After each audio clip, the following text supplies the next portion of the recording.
Oh,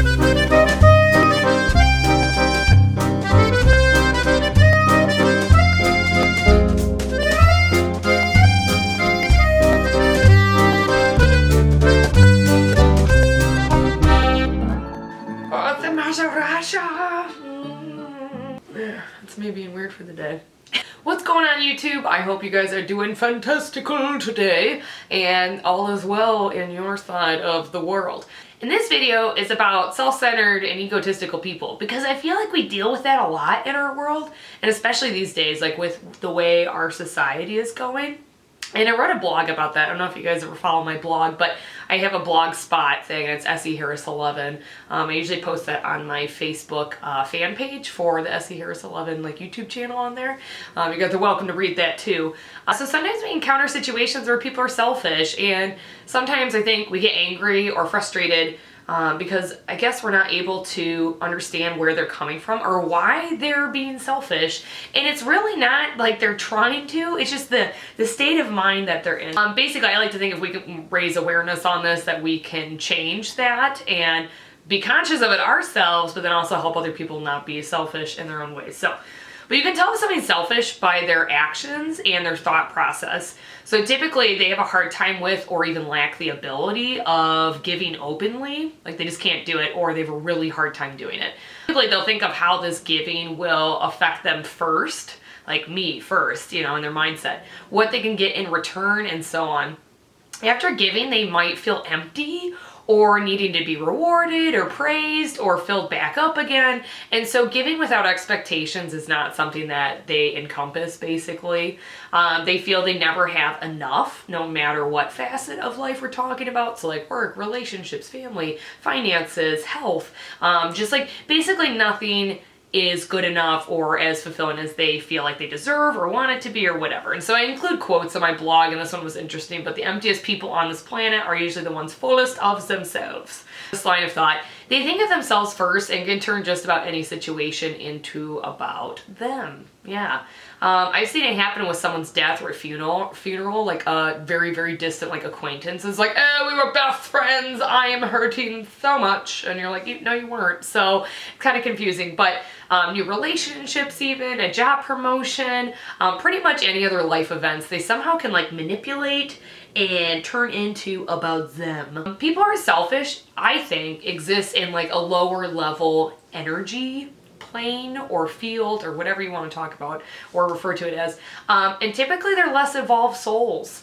Often this withholding and self-centeredness really emanates from fear.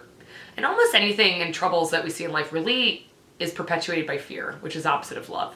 It's usually a fear that they don't have enough, that they'll be left behind, that whatever their needs and desires are, like, won't be fulfilled. And so it's always a fear of like not having enough and needing and abandonment and blah. And so they're just like self. I'm just stuck in this bubble of me. I believe that these people typically weren't nurtured enough when they were being raised. And instead of mastering self-love, which is always essential in everything that we do, they put the burden of their fears and neediness onto other people.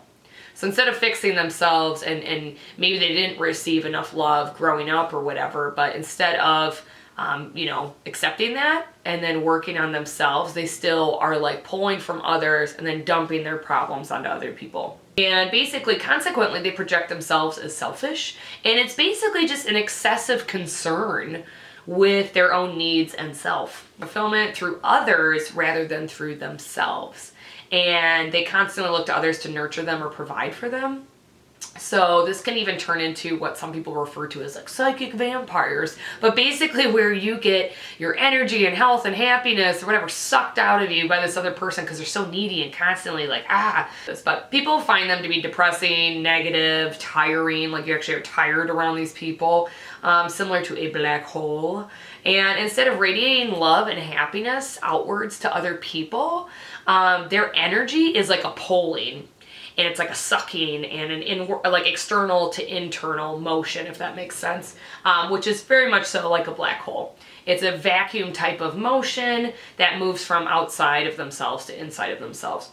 And they need to be the center of attention oftentimes, probably because they felt that they weren't given enough attention and nurturing when they were younger. Controllers, abusers, and manipulative people don't question themselves. And they don't ask themselves if they themselves are the problem. They always say the problem is someone else. They often think in the negative. That's their thought process. They're like, oh, this sucks because of this. Oh, this is bad. Oh, today was my, so they think in the negative instead of the positive, and can eventually manifest their own worst fears, which is a self-defeating cycle. So everything is in self, if that makes sense. Thing for them links back to self, which to me seems to be the opposite of God or the divine. And some people are like, oh God, don't get into spiritual stuff. But it's kind of true. The divine is about oneness, connectedness, infinite, the universe, everyone and everything. Whereas self is singular, limited, and lonely. It's good versus evil spectrum. As you guys know, I get into spiritual stuff, not religious, but spiritual. But if you look at the vices that the dark side wants you to indulge in or whatever and be consumed with, basically, it is all self-centered and individualistic, which is kind of the route that our society is taking. So we're moving from, instead of focusing on others, our world, what connects us, how we're similar, we're moving towards more a me, myself, and I. Which is a problem. And so many of these vices are solitary and lead to being isolated. So back towards the self side of the spectrum. But anyways, vices that if prolonged will leave you alone and by yourself. These are just some observations I've noticed if you're dealing with someone who is egocentric, narcissistic, or even bordering on sociopathic.